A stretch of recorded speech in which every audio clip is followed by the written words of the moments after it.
Welcome to She's in the Weeds. I'm Sam. And I'm Hollis. We're best friends exploring the intersection of pop culture and the female experience. Be sure to follow us on socials and subscribe to the podcast so you never miss an episode. And if you love us, give us that 5-star review. Nailed it. I think it's fine. 1, 2, 3, 4. Hello, we're here. We're back. My mic was. We were just talking for like 5 minutes, and my mic was turned off. So yeah. But they were both turned on now. They are, and so loud and clear. Good thing you noticed that. We would have recorded the entire episode. podcast with been no sad. audio. Yeah.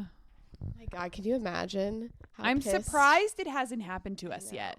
I feel like you hear that from every podcast, or they're like, happened. yeah, there's at least one time where like somebody's not turned on or it didn't get it and you didn't hit record. Oh my God.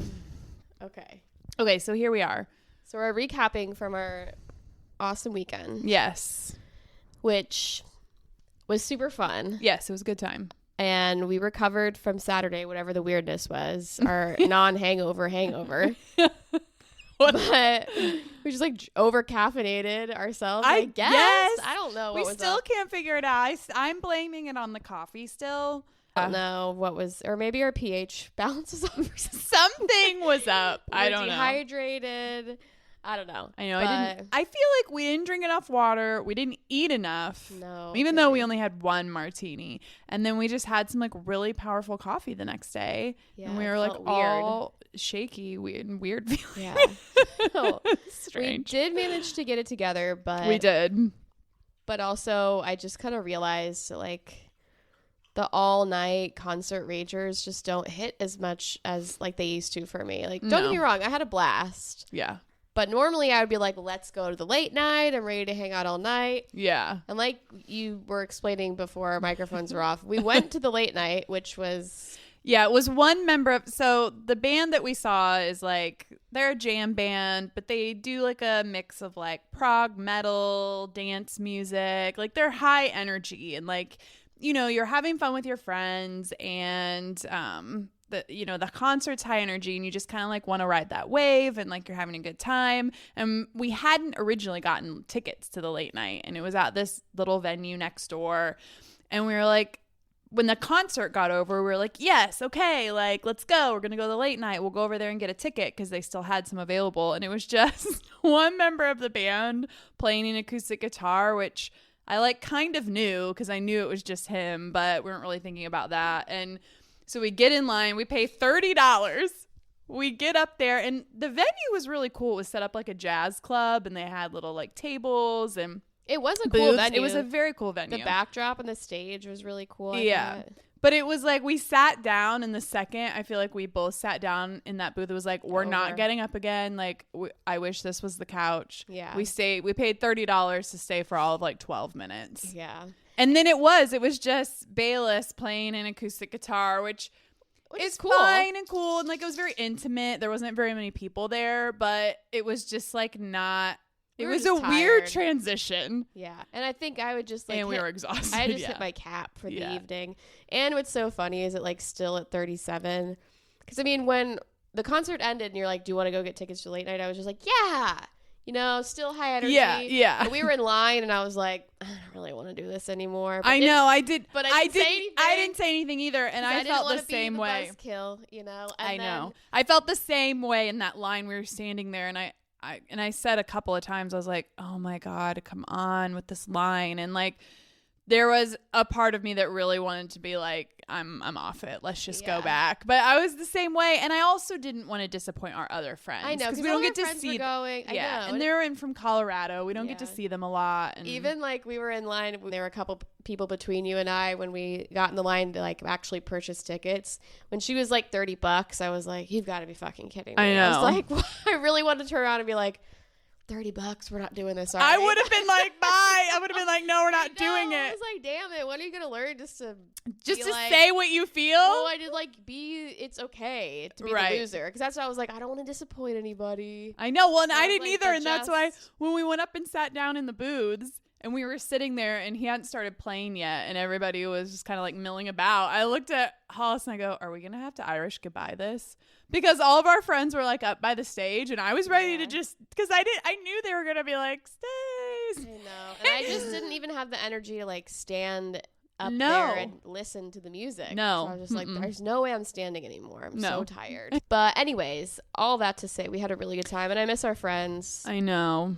We have great friends. But yeah, so we did survive. And the drive back, you know, like Sunday, it was nice because like Sunday we weren't destroyed. Yeah, it was. You know, we felt great. Nice Yeah. Because we didn't like go crazy. Yeah. I know. Sunday, I came home. I unpacked. I took a shower. I got ready. I took my kids get a gift for a kid's birthday party. Then we went to the Mexican restaurant, had lunch. Then we went to Aldi and got food for her school's food drive. And then I took her to a birthday party. Dang. On Sunday. How was the birthday party? Did you talk to any parents? Yeah, a little bit. It was all right. It was kind of cool because it was at this like gymnastics gym. And so you just could kind of like walk around with the kids. So I wasn't stuck talking to a bunch of strangers, cool. which is nice. And I talked to the little boy whose birthday it was. I talked to his mom for a little bit. She was very nice. Seemed cool. Seemed like cool people. But yeah, it wasn't like just like awkward standing around with a bunch of parents. And she even said, she's like, if you want to leave, you can leave. Like, it's just totally up to, you know, whatever you're comfortable with. But I didn't know anyone. And it's like, I'll just hang around. But yeah, so it was fun. Nice. Yeah. Well, that's cool. Well, yeah, good weekend. Well, and it's funny too because I didn't feel like at our last thing that we went to Mo. Yeah. That was like the energy kept going. I know. I don't know what the difference was. I'm not sure what the difference was too. Was it the 2 nights? Probably. Is it because we went up on Friday and like made it a whole like weekend, even though we didn't? Probably. I also feel like Mo was like summer. It was outside. There's just a different energy. And it was also with Mo, it started out as a snooze fest at Mo. Yeah. And then got better. And the band we saw later at the Mousetrap was way better. It was like the energy built as opposed to like just going. Brrr. Yeah. Yeah. Yeah. So that could have been it. But yeah, a lot of dynamics at play there. But you know, all in all, it was a good time. Yeah, good for time. sure. I'm glad that we were aligned on only going to the concert one night, though. Yeah, there's no way. No. Not a way. Alrighty. Okay, so we just watched the Sydney Sweeney interview. Yes. I feel like we got to talk. We got to do a little circle back. We got to do a circle back. We've got a couple of circle backs. Then we are going to talk a little bit about Nikki Glazer. Then we'll get into our week's topic. So GQ did an interview with Sydney Sweeney. It was like 20 minutes. Asked her a number of things, and about like halfway through the interview, finally the interviewer was just like, we're tiptoeing around the whole jeans ad. Because she was kind of feeding her all these like low ball questions where it was like beating around the bush. It was fine. Sydney Sweeney was being very cryptic, kind of. Mm-hmm. She showed up and was just very much like, you could tell she had her guard up and was just like, you know. So finally she got around to asking her about it. And I don't know. It was even, I didn't love her answer. I found her answer to be a little vague. Like she wasn't giving up a lot. No. You could tell she didn't want to talk about it. But the thing that I feel like, it was smug. Smug is exactly what I had written down. She was very smug. You could tell that she was just like, no, I have had it with the way people are treating me and talking about it. So like, I've dug my heels in, which I feel like honestly is the problem with, I feel like today a lot of people, especially people who are accused of doing something wrong in the public eye, don't know how to apologize and don't even know how to admit that like, hey, maybe I was wrong. Right. Not even like admitting that I was wrong, but like maybe I just didn't think about this enough, or I misspoke. Not or even I being misstepped. able to see the side of the people who are coming forward and saying, this bothered me, or we saw it from this perspective, and not even being able to acknowledge that. Yeah. I don't know that I necessarily like expecting or looking for an apology from her. At the end of the day, she didn't write the ad. She, you know, it's not so much like admitting a wrongdoing, but just being open to the perspective of, given this current political climate and culture, I could do see you how not? that was I taken could the wrong see way. how Yeah. that. Yeah, I could see how people would take it that way, and I could see how that would be frightening to some people to see an ad like that, and how it could be even taken as far as people feeling like it's propaganda. Yeah, you know? like I don't need her to take responsibility or accountability for the whole ad. Right. But it's like the refusal to even acknowledge that, like, yeah, I could definitely see how that was taken that way. Yeah. And that was almost what she was doing. It was just like, and the part that I found the most conflicting was that the rest of the interview, she talked a lot about how, like, I speak through my art, my message, and the things I care about. Like, I don't like to tell people message with what I'm working on and my projects, which I found very antithetical to, well, you're reading way too much into this ad. The ad was just about jeans, which is what she said. It's just jeans. I love jeans. Yeah. Which she is also said, like, I did a bitch, jeans ad. I know. I was like, girl, come on. Like, you have to know. Yes. The double entendre there. Yes. And then if maybe you didn't think about it, maybe that wasn't your intention, but you don't think that was an underlying meaning for somebody in that advertising agency. So I found that very antithetical to everything else she said in the conversation. Yeah. It's like, well, if you speak with your art, then what is this? Maybe an ad isn't art to you, but it's certainly... You're trying to say there's a something message. Yeah. There's always a message. Absolutely. And yeah, I think, we talked about this. We talked about this with, I think it was the Hannah Burner episode with the whole Meg Thee Stallion thing too. But it's not just like, okay, you have the ad and it's interpreted this way, or there's this other perspective that you maybe didn't foresee, but then it's also about how you respond to it. Yeah, that's even more. I feel like that's the most important part. Yeah. And it's like the lie is worse, the cover up is worse than the offense. I feel like the bad response is worse than the crime itself, because it's like all it would have taken is for her to be like, oh, I didn't think about it like that, I should have. Right. I'm sorry. I'm gonna do better moving forward. Like, I'm sorry. Like, I'm just, because she kept saying, like, I'm just a girl, and she is, and she is, and that's fine.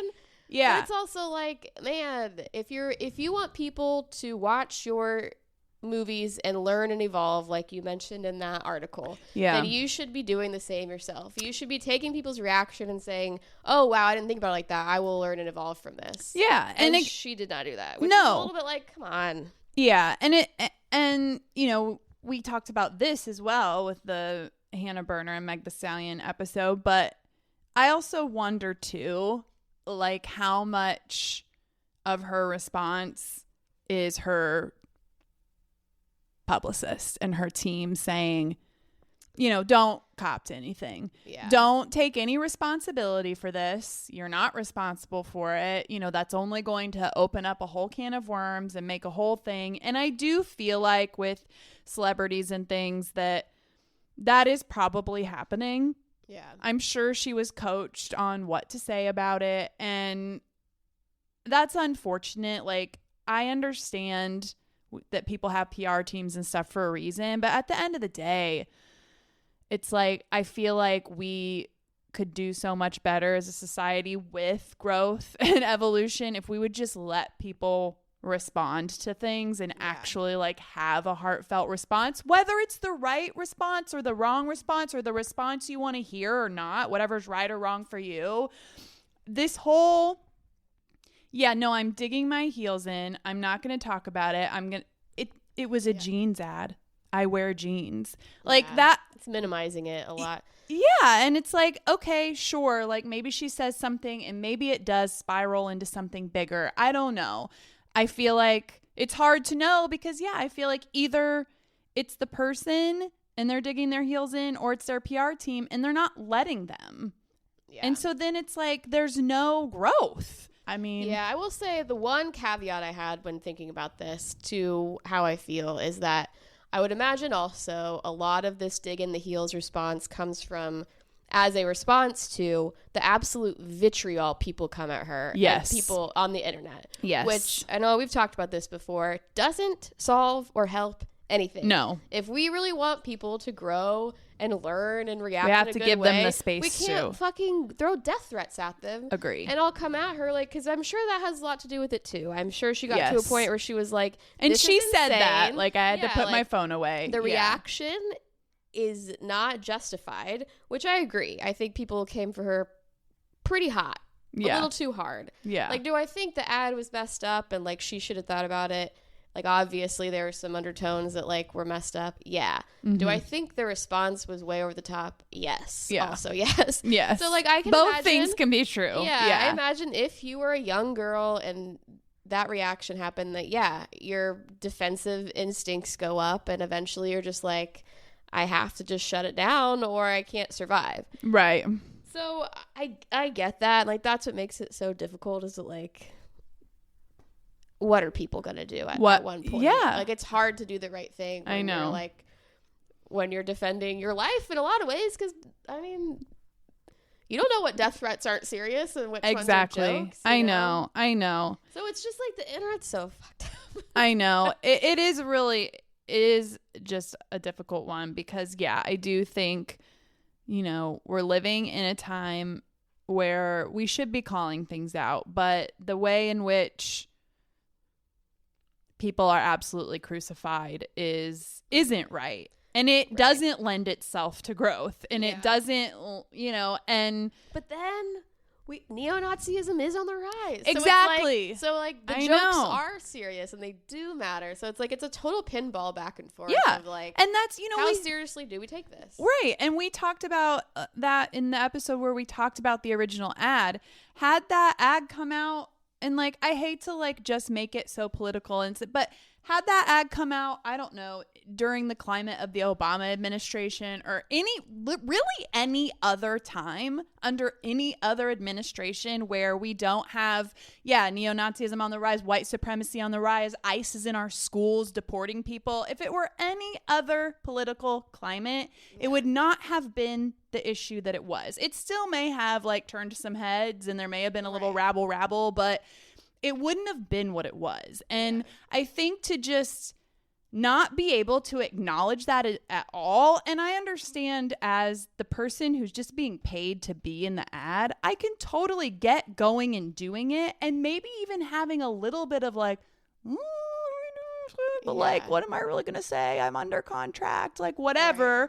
You do the ad and you hope and pray and you see what happens. But then, to not... And now, especially like with this interview, there's been some space, there's been some time to like decompress, and like people have moved on for the most part. People are on to the next thing. Mariah Carey, let's crucify her now.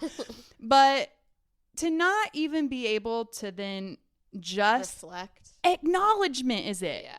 I'm not looking for an apology even. Like, again, she didn't write the ad. I'm not looking for an apology from her. I think even just an acknowledgement of, I can understand that perspective, and it was a big oversight. It was an oversight, and I'm sorry that affected people that way, and maybe going forward, I might, it doesn't have to be an I'm sorry I fucked up. It doesn't even have to be that.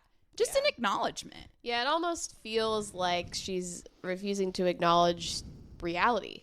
Yeah. Like what? Because perspective is reality. Yeah. Yeah. Like what we are all, where that's just almost feels like she's playing dumb.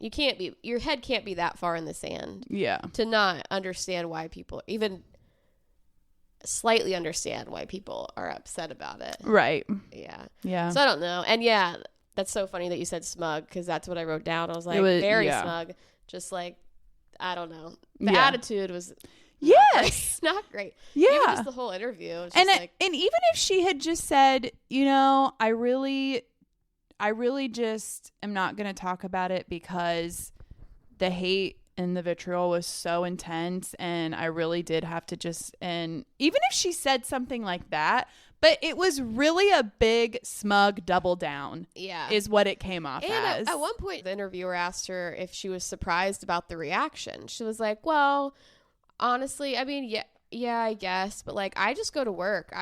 Yeah. I work 16-hour days. I go home and I go to bed. I was like, well, what was the crying video that you put on the internet in response? Like, Yeah. like you knew what was going on. Yeah. It was affecting you. Yeah. And you can say that, like, And you can say that. yeah, it affected me. Yeah. Like, there has to be feelings there. Yes.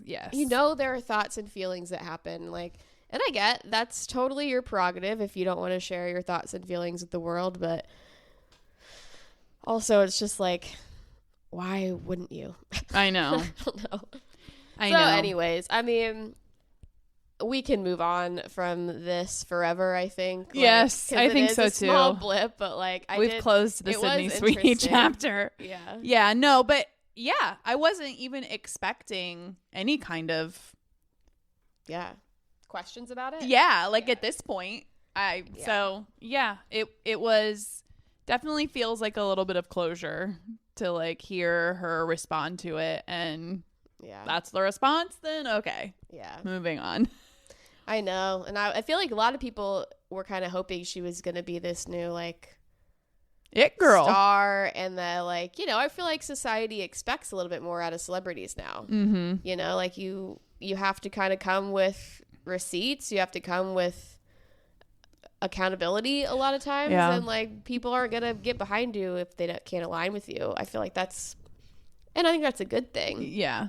And I think she lost a lot of folks along this ride. Yeah, I would be interested to see if it were a man, how I feel like all men recover from these types of things. Oh yeah, and women. So it'll don't be bounce interesting back the to same way. see, you know, what her character arc is like. Yeah, for sure. You know, and she obviously has white privilege. So there's that, but yeah, we'll see. We shall what see. happens. Her new movie, I guess, isn't doing that great. That's what you said. I know. Yeah. So Christy, I guess, is not getting good reviews. I think it said it was like the worst box office release in history. a long time in history. So yeah, Dang, next the worst to All's box- Fair. It's Christy and All's Fair. Oh man, are right up talk there. about a big dud. 0% on Rotten Tomatoes. Yeah. Woof. Now, I still have not gotten any further than I did. Yeah. Like halfway through the first episode, it was unbearable. I know. Okay, so I made it through. I was working on some freelance works and I had it on, so I wasn't paying close attention. Right. And I made it through, I think, like a little bit of into the third episode, and I was finally just like, this is so bad. The first episode, I was like, wow, this is bad, but like, You think maybe it's first going to get better? episode, Yeah. Yeah. Second episode, I was like, this is getting worse. Third episode, I was like, I can't even watch it, like, ironically. Right. Yeah, it was pretty bad. The writing was just insane, and like, yeah. Well, and it's like, what made it so bad? Because okay, and here's the thing too. I don't know. I mean, it's Ryan Murphy, and who's typically pretty good. You know, his shows do well. I never watched American Horror Story. Did you? I was not a huge fan of American Horror Story. I watched the first 2 seasons. It was a little too chaotic for me. There were too many narratives. I feel like the acting was good. It was just too like all over the place and like chaotic. Well, that's how this was. And I feel like the same thing. But he also does the Monster series, which I love. Yeah. And I feel like there's a couple of other things that are escaping me now that I've seen of his that I like. I feel like typically I've enjoyed his stuff, you know, but is he a producer on Monster? well, or does he write it? So he's both, depending on the thing. Now, on the Monster series, he's just a producer. I believe Ian Brennan, I think, is the writer. But and I think he also worked with him on American Horror Story. I think they worked together a lot. But anyway, I don't know how much involvement he has. You know what I mean? I feel like because the Kardashians is... Why did I say it like that? Because the Kardashians is such a big show for Hulu that I'm sure Kim just went to them and was like, I want to do this show. And they didn't make her do a test pilot or anything. They just were like, okay. Yeah. And who knows how much of her own money. You know, I'm sure she's a producer on it. Yeah, she is. So, I mean... Yeah, I feel like it's just one of those things where they just have so much money and they can just do whatever they want. And she was just like, I want to do this. And Ryan Murphy being attached to it got Sarah Paulson and all these other Glenn Close. actors signed on. And yeah, I mean, because even Sarah Paulson's character was unbearable. Oh, I know. And there were just like, at first I was like, okay, you know, there's a lot of shows. It's kind of a stylized thing now. It's like the over dramatized. Right. And it's like, you know, it's like supposed to be like unrealistic. campy or like, But it's like they pull it off. Desperate Housewives, I feel like, was kind of like that. Yes. And there's been some after. But like it was so tropey.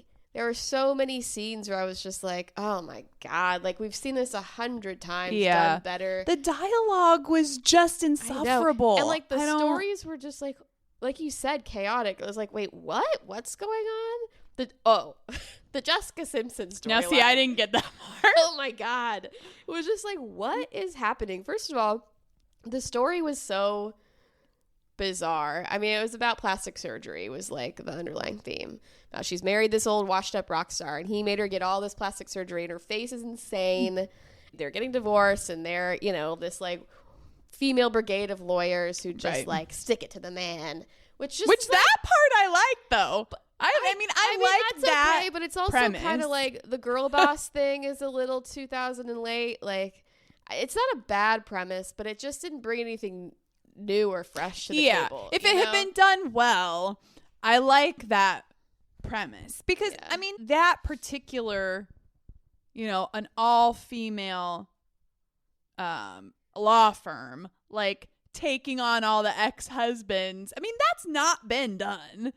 No, but it's that I can think of. And I mean, I like that idea. I think it could be done well and it could be funny and it could be like, but they just didn't do that good of a job. Yeah, it was just like too many stereotypes. I just felt like their portrayal of the female characters was a little bit like too stereotyped to be interesting or like believable. Yeah. But the Jessica Simpson thing, spoiler alert, at the end, she goes, I just have to talk about this because it's so ridiculous. She goes to a restaurant where her rocker ex-husband is, and then she's gonna win. They just got her. Right. She just got a bunch of money in this like lawsuit or whatever, and for some reason she just goes rogue and goes in there and throws sulfuric acid in his face in the middle of the restaurant. You're just like, what is happening? It was just so like out of nowhere for no reason. Right. I don't know.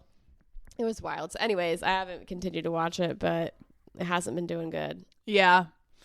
Yikes. People aren't liking it. People are not liking it. So great. Well, I don't think I'll continue watching it. So if you decide to, you can. I know. I wonder if Kim's acting career is dead after this. I don't know. Probably not. But I feel like nothing's ever dead for them.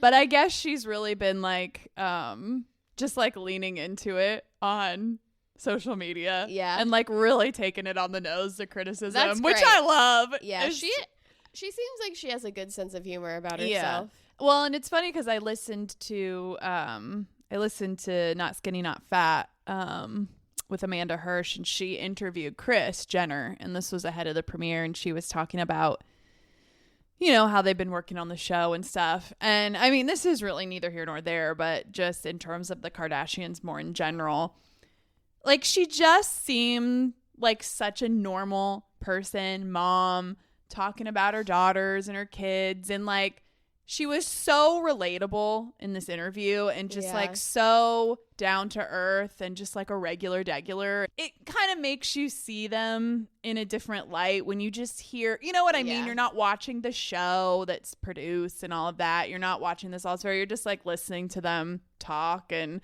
I don't know. It was just, I've never really taken a hard stance on the Kardashians one way or another. It's like, I don't like some of the stuff they do. Like we talk like the jowl trainer and like the Bush underwear and like whatever, but and like selling this standard to women, but it's also not anything different that anyone else is doing. And so there is something to that I respect about just like building this empire from nothing, all these women, you know? Yeah. So I don't know. It's like, I don't know if it's from nothing, but I get what you're saying. Yeah. well, I mean, yeah. I mean, but they weren't. I mean, they grew up in Calabasas. They were rich. It's not like they had nothing. Well, okay, not nothing, But I know what you mean. Yeah, but like, it's very impressive still as women what they've done in this empire that they've built. Yeah, you know, agreed. from nothing in terms of no talent. Well, that's true. Just Yeah. just business sense and Yeah. like, you know. So I don't know. Yeah, you know, we'll see what happens with the show and if Yeah. it gets picked up for another season. But okay, so that's our Sydney Sweeney circle back, which morphed into our All's Fair review.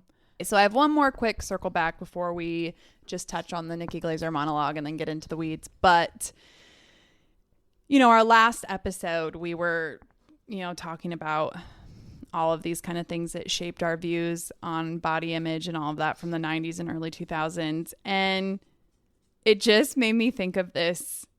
And I think we had talked to on the previous episode where I had talked about how sometimes I'm just like, what am I doing all this stuff for? Like, you're just getting older and like, you know, and it made me think of this scenario. And this was a few years ago.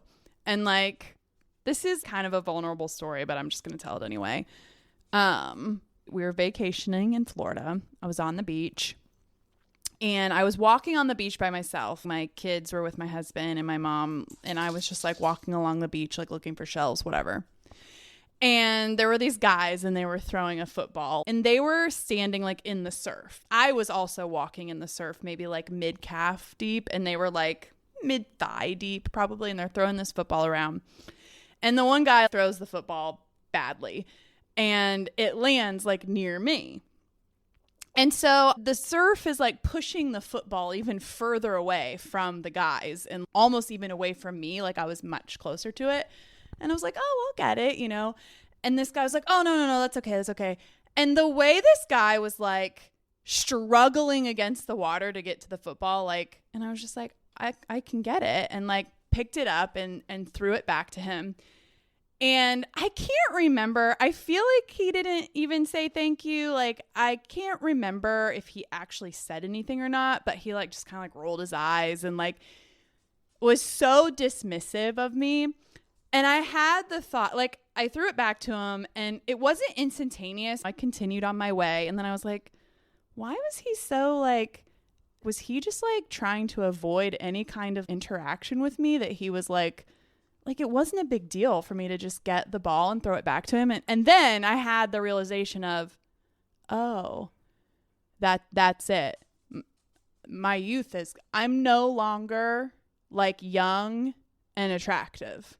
I'm now just like the middle-aged woman, and I had my big floppy hat on, you know, like all this stuff. Yeah. And I was like, I'm now just, and these guys were not super young. They were definitely like bros, but they were probably in their late 20s, maybe 30.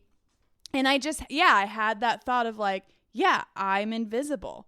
I'm not, my youth is over. Young people don't register you anymore. I'm just the middle-aged woman on the beach and that's it. Like, and it's just funny because I have thought about that interaction quite a bit over the last like few years. When did you say this happened?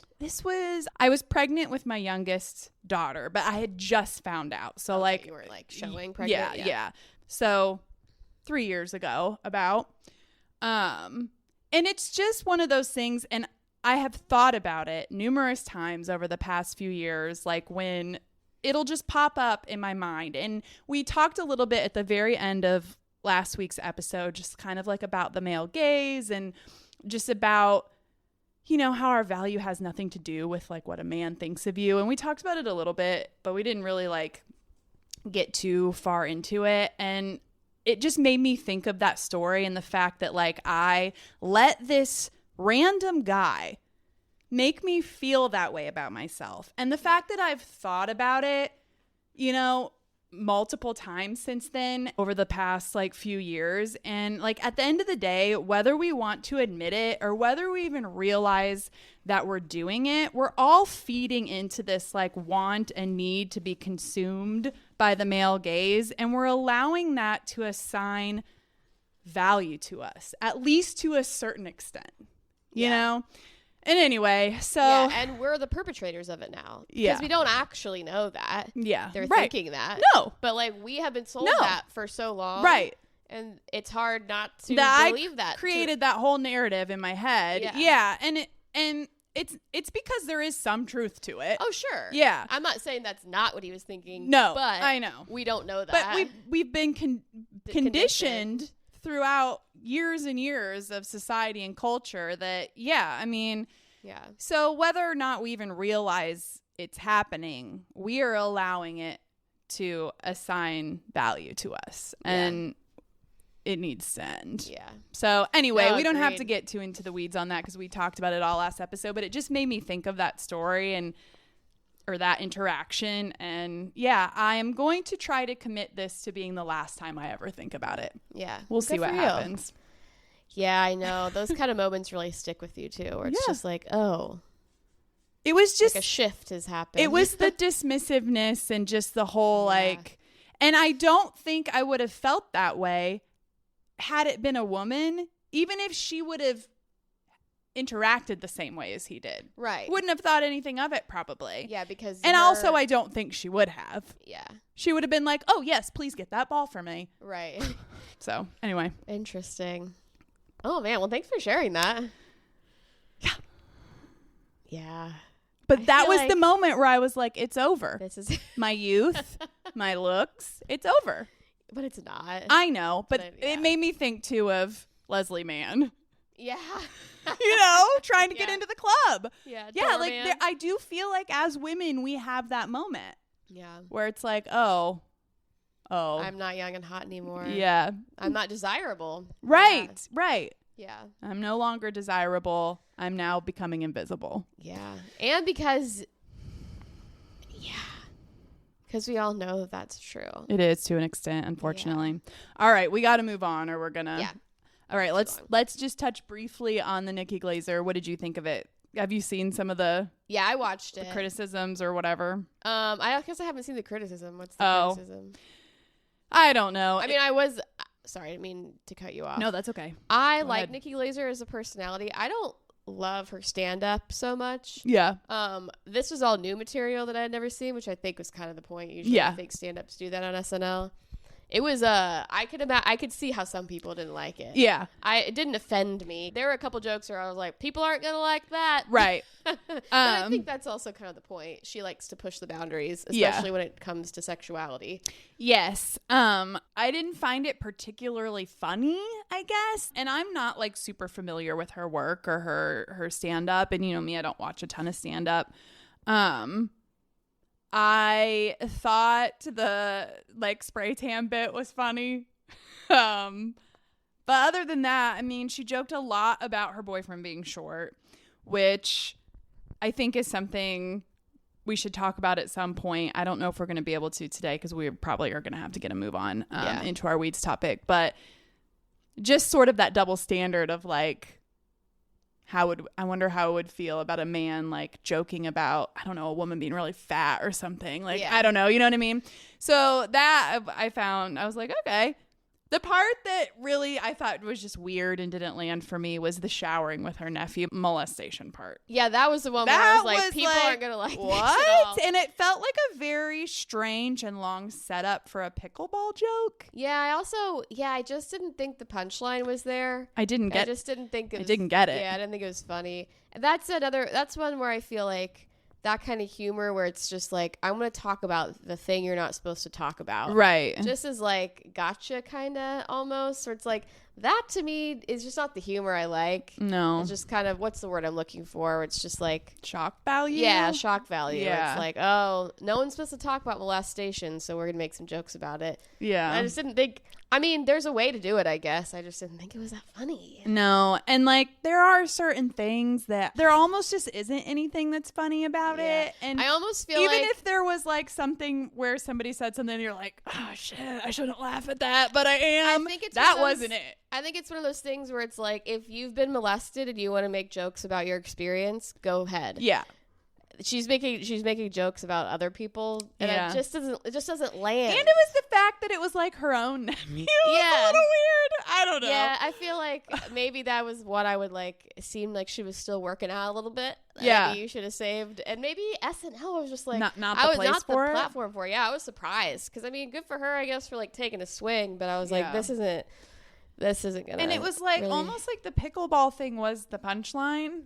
And it was Yeah. like, that was a weird setup for a joke about pickleball. Right. I don't know. Yeah, and there's also a thing a lot of female comedians do, which I don't hate, and I see the point where it's like we make jokes about, you know, plastic surgery and looks and the things women are scrutinized for as like a response. But sometimes I get tired of it where I'm just like, man, I don't know if this is like really scratching my funny bone itch or whatever. Right. It doesn't make me laugh. It's also just kind of like, I don't know, Tired. Yeah. Yeah.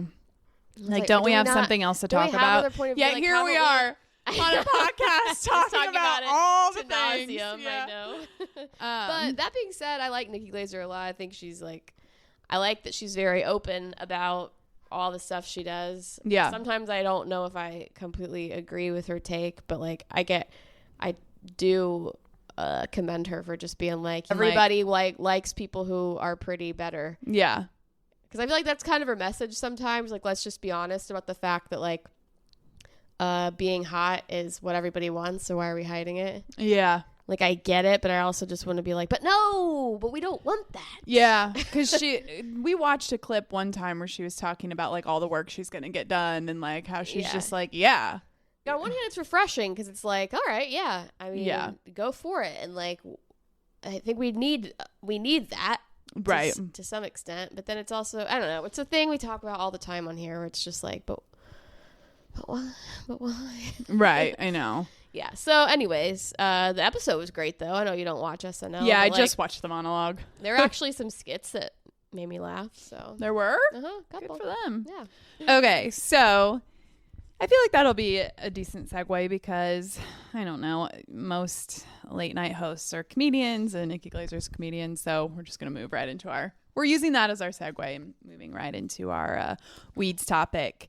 So today we are going to talk a little bit about just sort of the evolution of late night talk shows, television shows, the hosts, how the landscape has changed, and just sort of how women fit into all of that.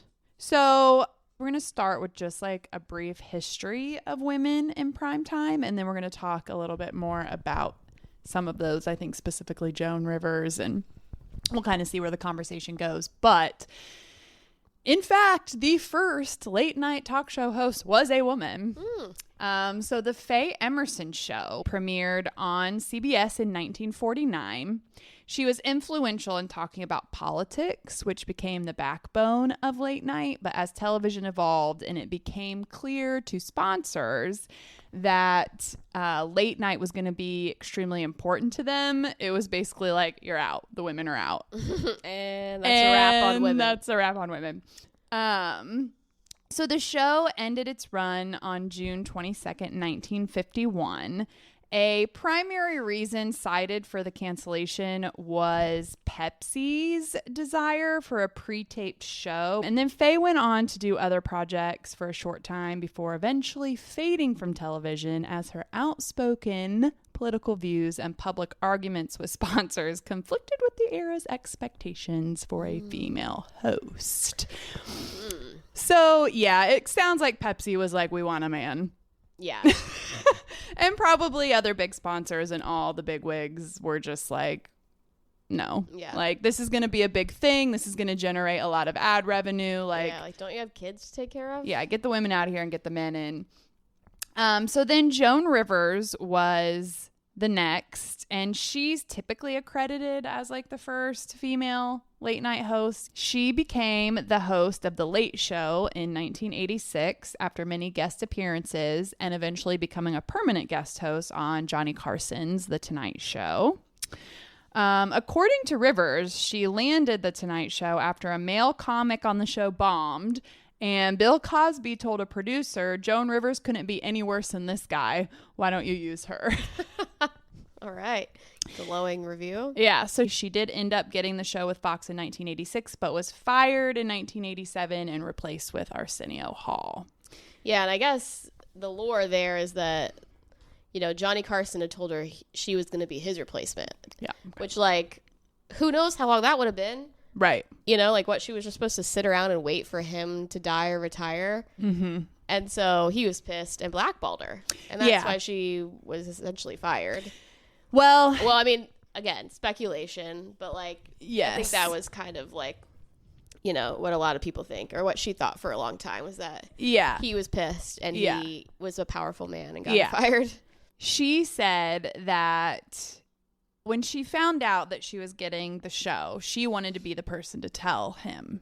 And so she apparently called him and he just like hung up on her a bunch of times and then just like never talked to her again. And yeah, did blackball her. And there's some speculation around really how her show came to be in terms of like, did he really say that she was going to replace him, or did that come from somewhere else?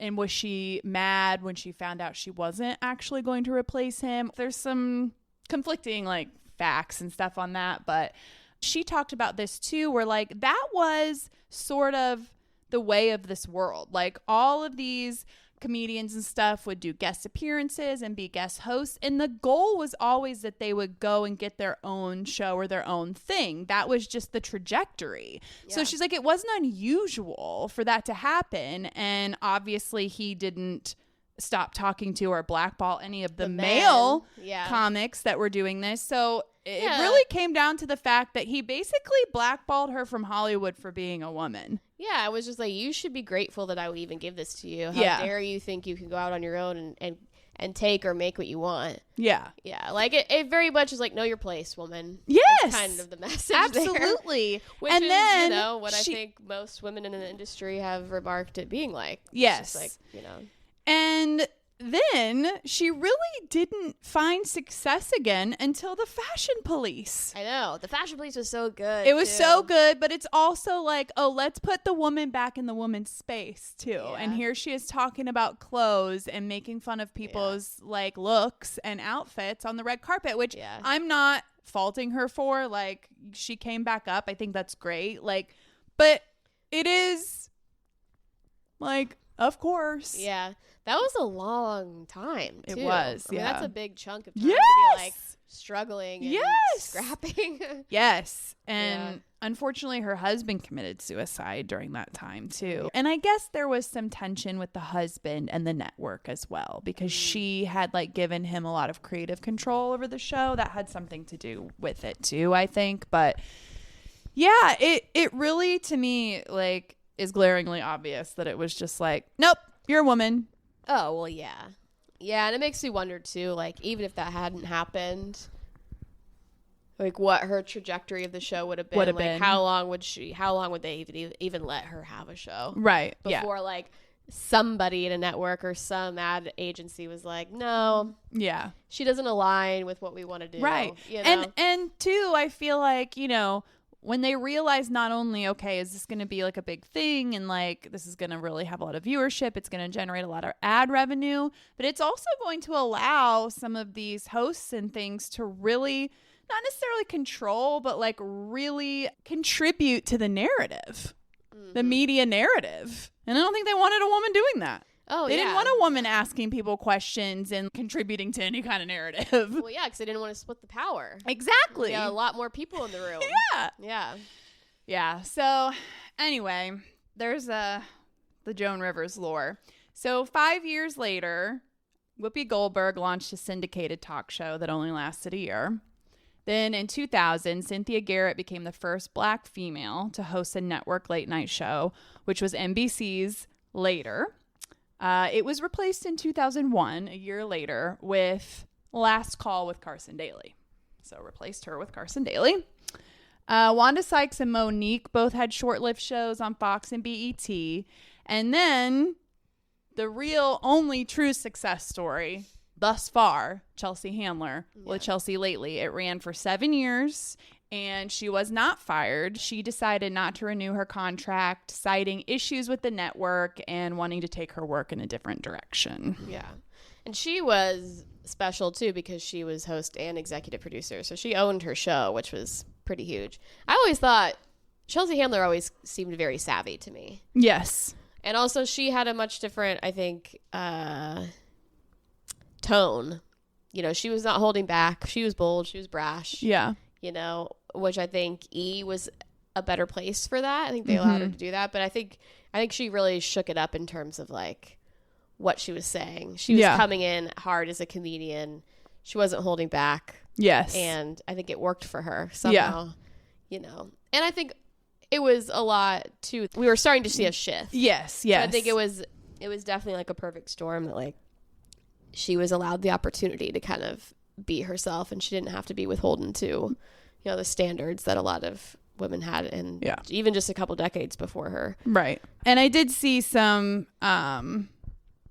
just comments and whatever I was reading about how she also, and it's like, again, like here we've made all these strides and we have, you know, the most successful female late night host to date still, you know, 7 years. But they did talk about how previously they really were geared more towards like political conversations and guests, and like that she did lean a little more into the celebrity side of things too. So it's like, again, she had to curate her content a little bit to make herself a little more digestible, I think. Yeah. I wonder how much of that was conscious on her part to make herself more digestible, or whether it just sort of happened organically. Who knows? But yeah.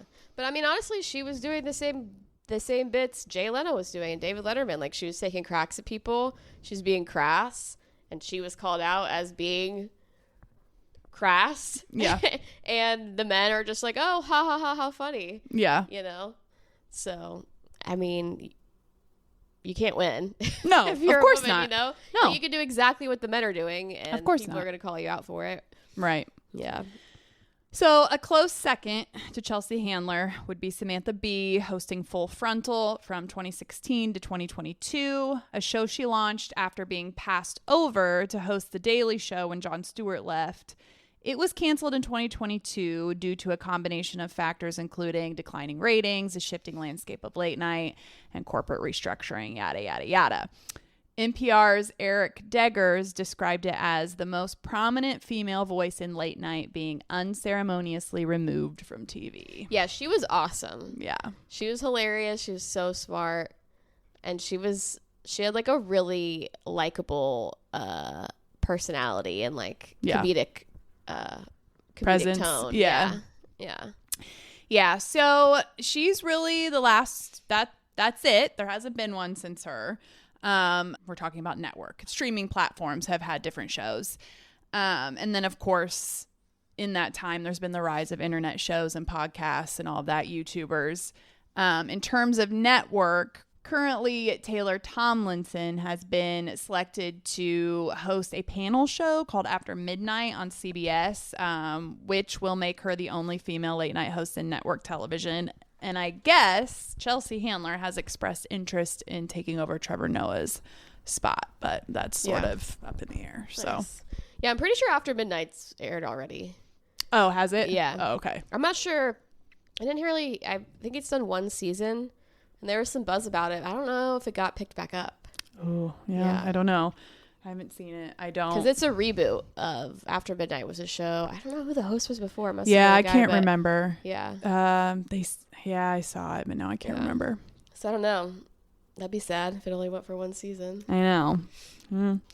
I watch almost no network television, so I know. I don't either. And that's I also, don't think most people do, which brings us into yeah. I mean, part of this discussion too is just sort of the death of late night and the rise of internet content and podcasts. I mean, that's sort of the new late night, and it's still a male dominated space.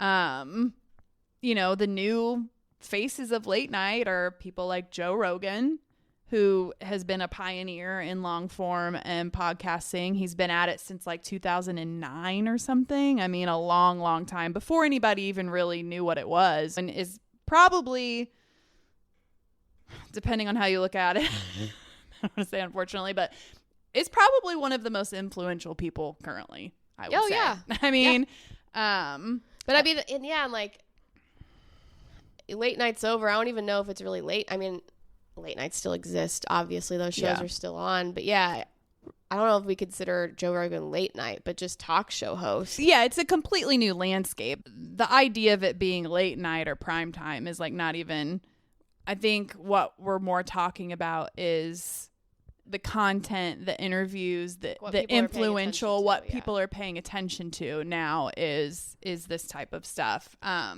Theo Vaughn is another person that has a very popular podcast on Spotify where they interview influential people, politicians. He interviewed Trump and JD Vance. Like, he's interviewing the president and the vice president. Right. Like, and I think also politicians are the wise ones know now how influential these people are, how big of a audience they have. So they're taking advantage of that, and they're like, we know if we go on here, a lot of people are going to listen and hear us, where that's not the case on network television anymore. Right. Yeah. And that's just what it has evolved into. And that's the content that people are consuming. And yeah, I think in 2024, Spotify announced that this past weekend with Theo Vaughn was the 4th biggest podcast on their platform globally. Yeah. Which is crazy. Insane. Like, and and it's also, these are the paths that these comedians and things are forging now. You know, before, I feel like a late night talk show host, that was the peak career. That was what everybody wanted. You know, if you were a comedian and you ended up in a late night talk show host, that was the best you could ever do in your career. Yeah. You know what I mean? Like, that was the goal. And now this is the path people are forging. Oh, 100%. And everybody. I mean, actors all have podcasts now. Everybody, a lot of them. And, you know, it's really like leveling the playing field for a lot of people to, you know, have an audience and a platform. Yeah. Another notable, Sean Evans with Hot Ones popped up a lot. Yeah. And that is more to the traditional kind of late night format, is a sit down interview. Obviously the Hot Wings makes it fun, but that's been extremely successful. And that dude's awesome too. I love Hot Ones. He's an incredible interviewer. Yeah. Like, the questions he asks are just like, holy man, you are an incredibly thoughtful guy. And like, that's actually a question that has people want to hear, and like the answer to that question matters. Yeah, for sure. Okay, so now moving into some of the women in this space. Alex Cooper. Call her daddy. Yeah. Call her daddy. And I would argue that she's probably like the next most influential behind Seth Rogen. You know, she has you mean Joe Rogan? Yes. Yeah. Seth Rogen. Joe Rogan. Yeah, I mean, she just signed like a $60 million contract with Spotify. Something crazy. Wild. Yeah, insane. And yeah, I mean, she started out just, you know, this is not a clean podcast, but we also try not to like get too vulgar. But I mean, she basically went from like talking about getting drunk and sucking dick on a podcast to interviewing Michelle Obama and like, all, you know, every huge important person in the world. She's basically Barbara Walters now, you know, like, so yeah, I mean, that's kind of been a crazy trajectory to watch. Yeah. And then just another notable person, Lily Singh, who actually came up on YouTube. And then it was almost kind of around that time where I think some of these networks were realizing, like, people are paying attention to these people. This is the content people are consuming. So she was the first person to make the jump from internet to hosting a late night network show. It was called A Little Late with Lily Singh on NBC. The show lasted 2 years and it was canceled. It sounds like it had a lot to do with the pandemic. So who knows what would have happened there, but that's just kind of a little history and then a little bit of the evolution of things. But yeah, I think we also got to give honorable mention to a lot of the true crime female hosts. For sure. The Crime Junkie girls are My Favorite Murder. Like, those women have been potting for over 10 years, I want to say. Yeah, My Favorite Murder and they have will be 10 years next year. Yeah. And that's the thing, I feel like podcasting has become such a valuable space for women because, like, you can niche down and you can find, you don't have to be, a slave to network where you have to please everybody. Right. And you can find a really large audience of people who want to listen to you talk about one specific thing. Absolutely. So it's like the same format, but it's, you don't have to please everyone. And you don't have to, the parameters are much looser, especially behind a paywall. I mean, if you're somebody who, is lucky enough to gain an audience to where you then can put yourself behind a paywall, you can kind of say whatever you want, which is important for a lot of, people, especially women who haven't been given a voice. I mean, it's a new frontier and it's exciting. And I mean, here we're sitting here, we have a podcast. I mean, anybody can do it, and that's a good thing. Yeah, for sure. I mean, we talked about that with, I think we were talking about found footage horror movies, and I was talking about somebody who puts them out exclusively like on YouTube. And then we were kind of talking about like all of the content that's out there and like, is it really a good thing having all these streaming platforms and stuff? And like saturation of the market. But at the end of the day, like giving somebody a way to put their art out into the world and put their voice out into the world, I think is a good thing. Now, of course, there's going to be arguments for not everybody should have a podcast. Not everybody should be. Sure. But I think it's a net positive at the end of the day. Yeah, I agree. And like I said, I think it levels the playing field. I don't think the door would be as wide open for women. Right. To, find success, especially the kind of monetary success a lot of these women have with podcasts. Absolutely. So I mean, that's a net positive for sure. Yeah.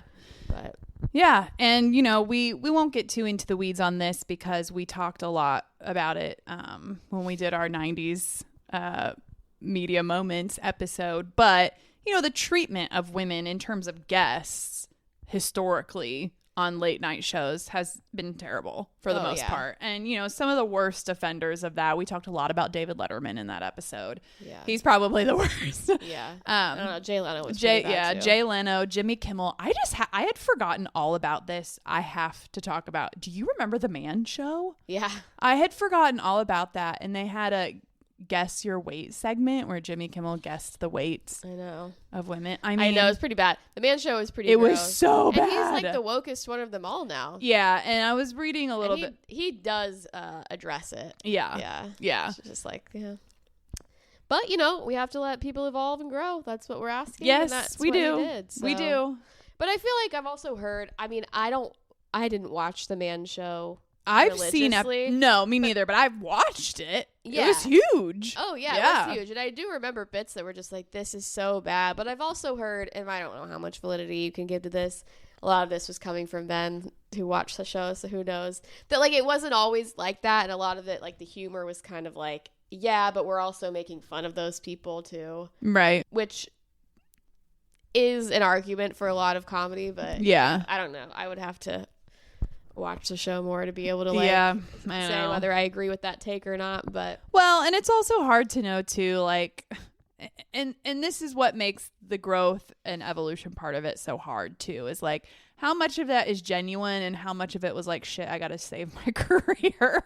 Yeah, you never know. That was yeah. Like, it's the same thing with Howard Stern, where it's just like, yeah, that's what people wanted at the time. Yeah, and like, I mean, I don't know if that's a good enough excuse. I know, me neither. Or justification. But yeah, I think a lot of them were just like, yeah, well, the man show was on how many times a day? We had to come up. We were just scrambling for bits. Yeah. You know, so I feel like that's the argument I've heard the most. It was just like, yeah, we had to come up with. So maybe make your bit something else. 5 or 6 bits a show. Like, we were just doing whatever came to mind. Right. And yeah, a lot of them were in bad taste. Yeah. And, like, I wouldn't do now. Right. So. Yeah. But you know what I think is interesting that didn't really even pop into my head until we started talking about this was like, it's just so funny how like late night women not allowed. Daytime talk shows all over the place. Where like, you know why men though? Mostly are, but you know why? Oh, I do know why. Yeah. Yeah. It's because women are home during the day. Right. And that's the ad revenue is being focused towards the stay-at-home moms and wives. Yeah. Yeah. Yeah. I do. I get that. But it's just a funny juxtaposition too. But like I wonder, like, I don't know. And I was trying to find this stat. I couldn't really find it.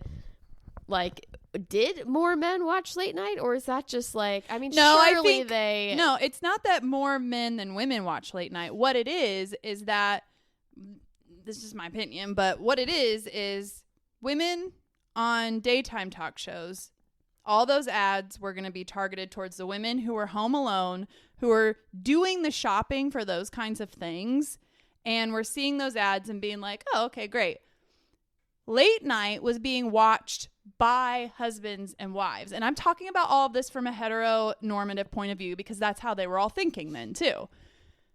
You're watching it at home with your family and the men are the decision makers. So it doesn't matter that women are watching it because they're watching it with their husbands. Yeah. Who are the decision makers and making the decision about how the money is spent. Yeah. That's what it was. I mean, that's what it is. Yeah, right. But I think when big purchases, yeah. Yeah. Well, that was a good conversation. Cool. Moving on. Do we have anything else to add? Oh, the only other. So we talked about, so David Letterman, Jay Leno, Jimmy Kimmel are sort of revered as like the ones that were the most problematic with female guests. And then you have Jimmy Fallon and Johnny Carson kind of being more middle of the road.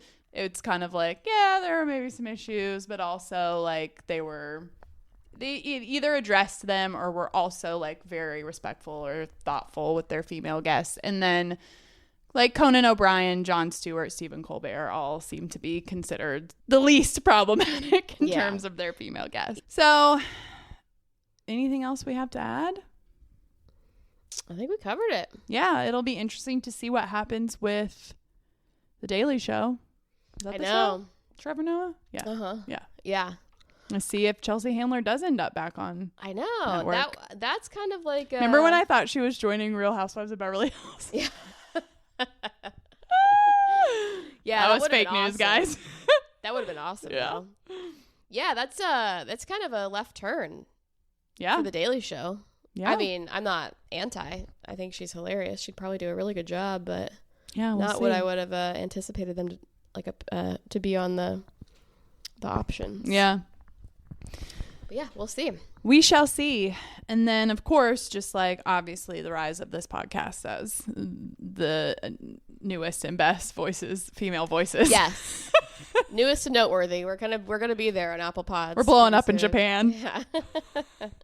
To our Okinawa listener, we really appreciate your patronage. Oh, all right. Well, should we grape and gripe? Yes. Okay, so my gripe is going out to just warming up before a workout. I hate it, and it's not for me. And I only do it when we work out with Katie. Otherwise, I'm like, I'm not warming up. I'm just doing the workout. Yeah.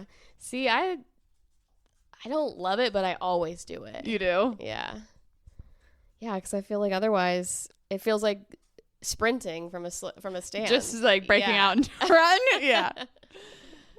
Yeah, I just don't. I might do like a stretch or two. I definitely don't do the breathing and the... Oh, I don't do the breathing. No, I don't do the breathing.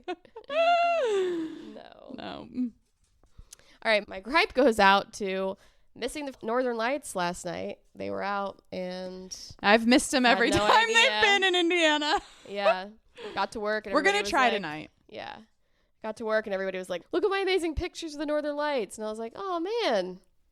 So I'm going to try to see him tonight. But Yeah. we'll see. I also don't know if I can see him from my house with the tree line. But also, I read you have, like, sometimes you can't see him with the naked eye. You have to look through your camera. And, like, pictures will turn out good. But you have to, like, open your camera and look through your camera. It's good to know and strange. But Yeah. So we'll see. Also, I'm slightly concerned about, like, what does this mean for the climate that we can suddenly keep that seeing the world's seeing on the fire? northern Yeah. lights from Indiana? I don't know. No, definitely means something's up. I feel Yeah. like Something's amiss. something's happening. Okay, so my grape is also workout related. It's just going to getting your workout done first thing in the morning and then not having to think about it the rest of the day. It's just really great. That is nice. Yeah. Getting it, out of the way.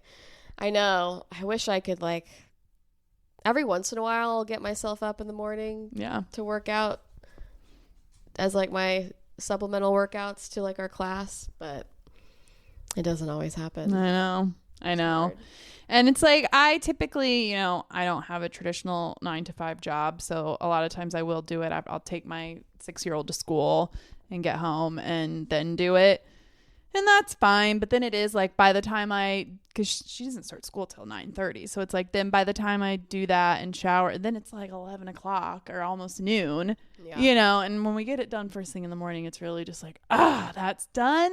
Moving on. Yeah. Just feel like I can have so much more of a productive day. Mark it off the list. It feels good to get things marked off the list. Yeah. Yeah.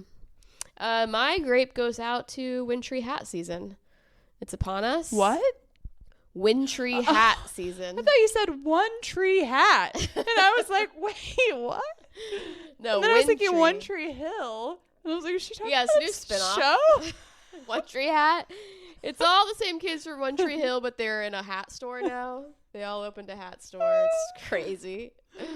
No, wintry hat season. Yes. I love a wintry hat. I got to bust them out this week when it snowed. Yeah. It was awesome. Yeah.